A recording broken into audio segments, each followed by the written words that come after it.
Eu falo muito sobre comprar a granel também, que é você comprar levando seus próprios ou potes ou sacos de casa, de pano, para que a gente evite ao máximo produzir muitos plásticos. E essas dicas estão bem concentradas ali no meu site, que acabou por virar agora uma plataforma de educação ambiental, que é onde as pessoas podem entrar e procurar o tema que elas quiserem. Como fazer um café sem plásticos. Porque hoje em dia os cafés estão muito com a coisa da cápsula e no próprio site você já encontra algumas dicas de como fazer isso. E quais são as maiores dúvidas que as pessoas costumam colocar? Tem muitas. Muitas. Mas tem muitas dúvidas. Uma delas mesmo que eu vejo é com relação aos copos e as palhinhas. As pessoas não querem se libertar desse hábito porque é uma coisa muito enraizada na vida delas. Então, elas têm dificuldade de imaginar uma outra... Como é que vai ser se eu tiver que levar meu copo de casa? E foi por isso que eu acabei pensando, olha, um copo retrátil é uma boa ideia para se levar.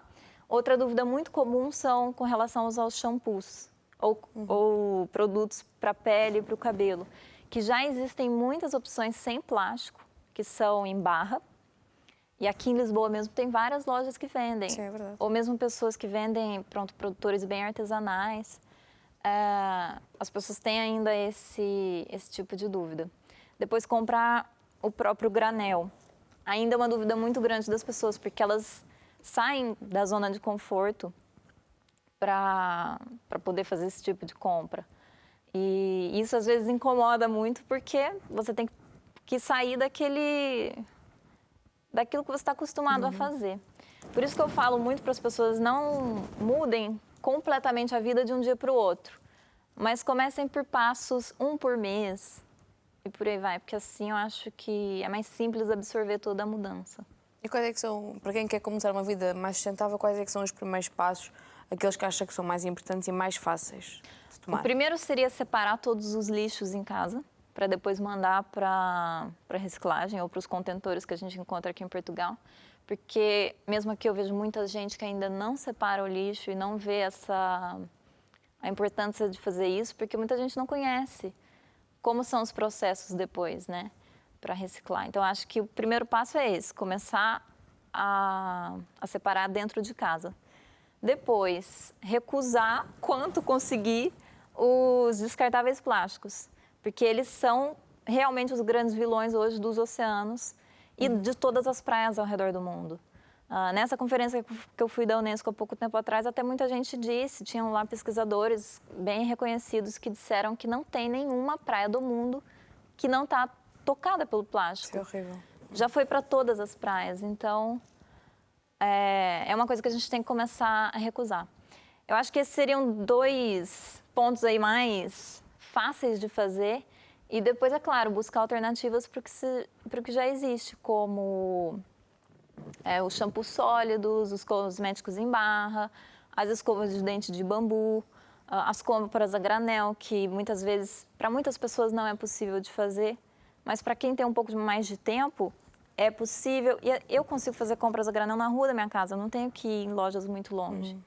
Isso é uma coisa bem simples de começar a fazer. Dá sempre opções para tecidos mais sustentáveis quando for comprar uma roupa. Aqui em Portugal, acho que tem muitas opções e não é difícil começar a tomar esses passos. Acho que é por aí que a pessoa deve começar, pelo que é mais simples realmente. E através do Ateliê Caravela, o que é que desenvolve? Quais é que são os produtos? Eu agora tenho só esses 2 produtos, porque eles também são de design autoral e eu quero fazer tudo em Portugal, porque para mim não faz sentido falar de consumo consciente e produzir um produto em um país onde eu não tenho controle das regras ambientais e mesmo condições de trabalho. Então, eu quero produzir tudo aqui. No momento, eu estou só com esses 2 produtos. O copo deve sair no fim do ano. E eu também dou muitas consultorias sobre como deixar um evento, por exemplo, mais sustentável, porque as pessoas têm muitas dúvidas mesmo. Como gerir um evento sem copos descartáveis. Pois, porque é muito descartável. Sim. E tem várias opções para isso, né? Desde copos que são de outros materiais, até copos reutilizáveis, até o próprio copo que eu vou fazer até outras iniciativas aqui em Lisboa que já existem, como, por exemplo, até o Lisboa Limpa. Sim, Que sim, acho que vocês chegaram até a conhecer. Sim, recebemos. Eu acho que é bem por aí. E depois tem muitas coisas que se pode fazer dentro de um evento, por exemplo, como mesmo fazer a compostagem do lixo orgânico. E isso as pessoas podem até fazer dentro de casa, tem várias opções. Acha que tem vindo a ver as pessoas a aderir cada vez mais ao que é sustentável? Sim, mas eu também acho que é muito urgente as pessoas começarem a fazer isso, porque quanto mais tarde demorar, talvez pior vai ficar a situação do planeta com relação à biodiversidade e o nosso impacto nela. Então, nós temos que realmente, como os próprios seres que estão causando esse tipo de impacto no mundo, nós temos que ser aqueles que vão tomar a frente disso e mudar, né? Porque os outros animais só sofrem com as nossas consequências. Então, a gente tem que mesmo começar a pensar de uma forma mais holística e entender a que ponto chega os nossos atos. Muito bem. Nós temos fotos para ver. Vamos ver as fotos e vem comentando connosco, Tá ok? bom. Sim, senhora. Muito bem, ainda bem. Vamos lá ver as fotos. Essa é uma palhinha. Eu, por enquanto, trabalho em casa, então a maioria dos vídeos também é gravada lá. E como é que as pessoas podem adquirir os produtos? É tudo na loja online do Ateliê Caravela, então mais uma da palhinha. Por que achas tão importante, ou por que achas tão importante começar por este produto? As pessoas podem começar por onde elas quiserem, na verdade. Elas não precisam de começar pela palhinha. Elas podem começar por compostar em casa, por exemplo. Ou mesmo separar o lixo. Mas a palhinha, para mim, foi muito simbólica, porque foi onde eu realmente comecei a perceber que ela aparece, por exemplo, na minha mão, quando eu saio para beber alguma coisa na rua, com muita facilidade. Então, se eu não disser, olha, não quero copo descartável e não quero uma palhinha antes de pegar uma bebida, ela já aparece. Exato. Sim, nem precisa de pedir, não. A gente tem que tomar um pouco à frente e dizer... Mas acho que agora é proibido as palhinhas de plástico. Estão a tirar as palhinhas Sim. de plástico. Ainda agora. estão a tirar? Acho que sim. Está em processo, a gente ainda encontra em muitos restaurantes, né? E a gente tem que conversar com os donos dos bares também, porque eles às vezes não têm ideia de que isso é tão ruim. Então, vai muito do consumidor também fazer essa parte de conversar. Esse é o copo. Esse é o modelo final, né? Porque ele, na verdade, vai ser colorido assim. Isso vai dar muito jeito. Sim. Mais fácil. E é uma coisa boa porque a pessoa pode levar dentro da mala, os homens também conseguem levar dentro do bolso, no caso não tem uma mala. E a ideia é de fazer dessas 4 cores. Ainda estou em estudo, acho que a cor vai ser um coral, que eu quero colocar, porque também quero fazer essa homenagem aí aos corais que estão desaparecendo, porque eu acho que é uma forma também de trazer, até pela cor do produto, a mensagem de que a Terra está gritando por socorro, a gente tem que fazer alguma coisa. E como é que o público está a aderir a estes produtos? As pessoas têm gostado bastante e muitas, inclusive pelos materiais que eu acabo criando, tanto no Instagram quanto no YouTube, elas vêm me dizer, eu passei a mudar alguns hábitos graças aos seus vídeos, comecei pela palhinha e agora já estou reduzindo os sacos plásticos, ou encontrei outra opção para maquiagem, por exemplo, porque tem muita coisa. E eu vejo que as pessoas começam pela palhinha, mas depois elas vão buscar nos meus materiais, às vezes, e encontram várias opções para outros problemas que elas têm, com relação ao plástico, principalmente, que eu acho que é o que está mais presente na nossa vida. E com a sua experiência, acha que isto é algo mais da população jovem ou a população já com certa idade também já está a entrar neste nível? É da jovem. Porque as pessoas mais, enfim, elas têm, maior a idade, maior a resistência à mudança. Sim. Né? Depende de quem, mas enfim, é o que eu mais vejo. E quando são pessoas que já têm filhos e já têm, às vezes, alguma estrutura na casa que funciona daquela maneira há muitos anos, para elas é muito difícil de mudar. Mas os jovens, por ter já informação, desde que eu era criança, por exemplo, já tive informação na escola que não podia se cortar árvore, que a gente tinha que proteger os oceanos. Então, eu já tive essa educação baseada nisso. Então, para nós é mais fácil entender. Mas eu acredito que até pessoas... Acho que é uma coisa sem idade, né?